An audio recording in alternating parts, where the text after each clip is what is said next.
a warm-up stretch. Does that sound like a good idea? Yeah. Good. Good. I mean, we'll be doing a lot of heavy digging, bending.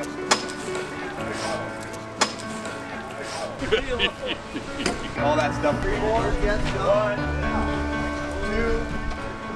2. So everybody wanted to like learn how to be more sustainable themselves, how to grow their own things instead of relying on, the grocery stores. Anybody that passes by can pick and feel free to. We want to be generous, right? We want to be inviting.